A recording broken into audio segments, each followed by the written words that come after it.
Baik ya, bismillahirrahmanirrahim. Allahumma alimna ma yanfa'una wanfa'na bima 'allamtana wa zidna ilma wa amalan taqabbal ya arhamar rahimin. Alhamdulillah, bersyukur pada Allah, pada pagi hari ini kita masih bisa mengikuti perkuliahan kita dalam mata kuliah fikih ya. Insyaallah tema yang akan kita bahas atau materi yang akan kita bahas adalah tentang penyembelihan hewan ya.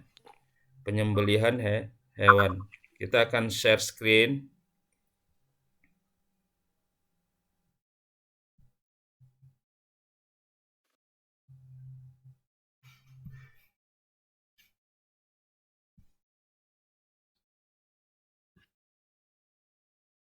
Boleh nampak ya? Baik, hukum menyembelih hewan. Masih loading, Pak. Loading ya? Sudah nampak, Pak. Udah? Pak, sudah. Oke ya.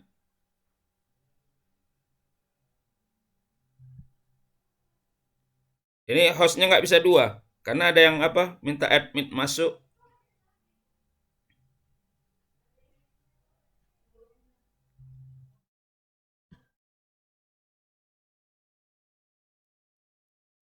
Baik ya, hukum menyembelih hewan kurban dan akikah ya. Jadi kita Islam itu ya sangat sangat sempurna dalam arti kata segala sesuatu itu diatur ya, sampai cara kita menyembelih hewan kurban atau hewan yang akan kita konsumsi sebagai makanan itu juga diatur dalam syariat, dalam Islam atau dalam fikih ya. Nah, jadi yang pertama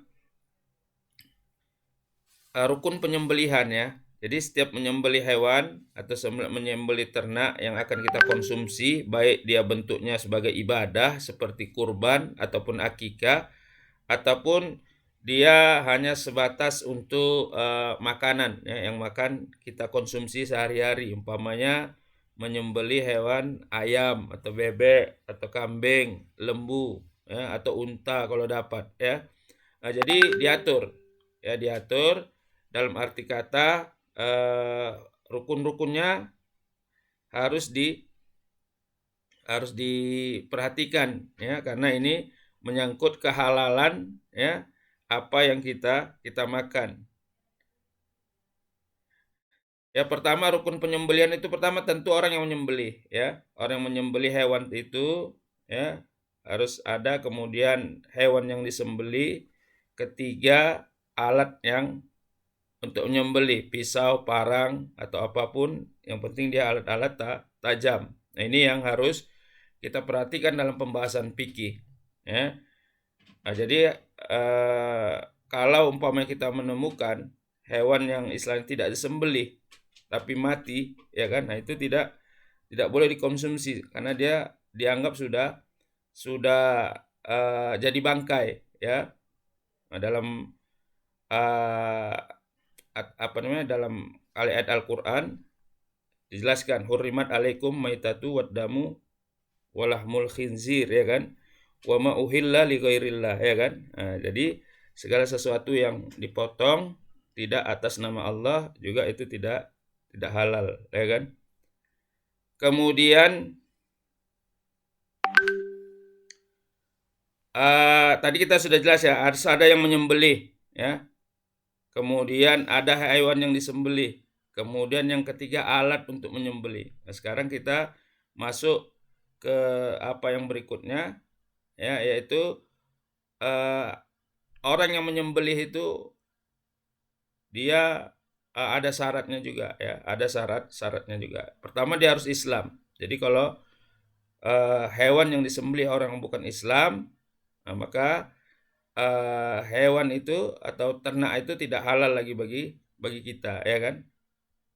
Kemudian orang yang menyembelih harus orang yang sehat, berakal sehat ya, tidak gila, tidak sakit ya, sakit dalam arti kata sakit yang mengganggu akalnya atau mabuk ya, ini tidak bisa. Sembelihan orang mabuk artinya karena akalnya tidak istilahnya tidak ada ketika itu, tidak istilahnya tidak sadar, maka sembelihannya juga dianggap tidak sah ya. Tunggu saya sambil mengadmit orang-orang yang masuk. Kemudian mumayyiz. Ini syarat baku dalam Islam ya kan. Ya seharusnya pempoin sholat apa syaratnya? Yang pempoin Islam berakal sehat mumayyiz. Dalam menyembelih gitu juga ya. Dalam menyembelih juga dia pertama harus Islam, kemudian berakal ya kan. Ketiga mumayyiz. Dapat membedakan yang hak dan yang batil. Nah, ini dia syarat orang yang menyembelih. Kemudian syarat hewan yang disembelih, ya hewan itu harus dalam keadaan hidup. Kalau sudah mati disembelih lagi artinya tidak sah. Artinya itu sudah berupa jadi apa? Jadi bangkai, tidak halal lagi ya, tidak boleh dikonsumsi. Kalau dikonsumsi dia menjadi haram, ya. Kecuali tidak tahu. Kalau tidak tahu tak ada hukumnya, ya kan? Kenapa? Tak ada hukumnya karena dalam hadis disebutkan apa? Rufi al-qalamu anis salasa, ya kan? Diangkat kolam, artinya tidak ditulis sebagai kesalahan, dimaafkan, ya kan? Anin naim hatta yastaikis, orang yang tidur sampai dia terbangun, ya kan? Kemudian anis sobi hatta yablug, anak kecil sampai dia balik. Kemudian anil istilahnya orang yang pingsan sampai dia yafiq, ya sampai dia sadar. Itu termasuk orang yang akalnya tidak wa'i atau tidak sadar, ya kan. Kemudian hewan yang disembelih tergolong dalam binatang yang halal, ya, yang halal, ayam, bebek, apalagi umpamanya kambing, lembu, ya kan, kuda, ya itu adalah harus binatang yang halal.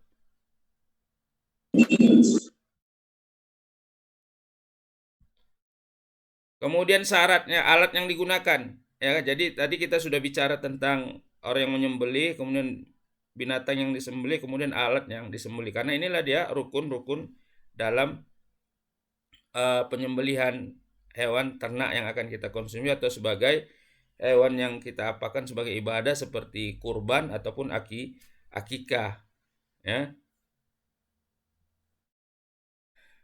Pertamanya syarat alat yang digunakan, ya, harus benar-benar tajam. Pisau yang kita gunakan, parang yang kita gunakan, atau alat apa saja yang kita gunakan untuk menyembelih hewan itu harus dalam keadaan tajam, ya.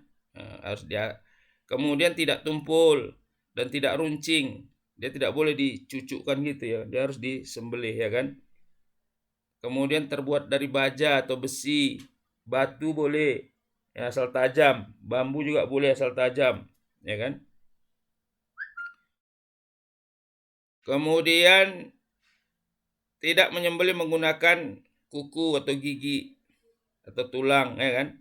Nah, gigi artinya kita gunakan kuku kita untuk menyabut urat apanya itu kan. Itu tidak boleh.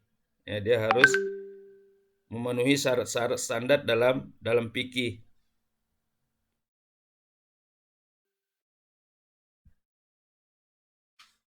Kemudian adab menyembelih hewan, ya, baik dia hewan kurban atau hewan akikah, ya. Nah, dia harus kita lihat adab-adabnya, kita perhatikan, ya. Pertama, kita diharamkan menyembelih hewan selain menyebut nama Allah Subhanahu wa taala, ya kan? Kemudian ketika menyembelih, ketika mengapakan hewan itu harus dalam keadaan kasih sayang, ya kan? Tidak boleh kasar, tidak boleh keras, ya kan? Kemudian menajamkan atau mengasah parang atau pisau. Kemudian menjauhkan dari penglihatan kambing ketika kita mengasah pisau atau parang, ya kan? Nah, itu kita harus jauhkan, jangan di hadapan dia. Jangan di hadapan kambing tersebut, ya. Kemudian kita membaringkan hewan yang akan disembelih, ya. Hewan disembelih, kemudian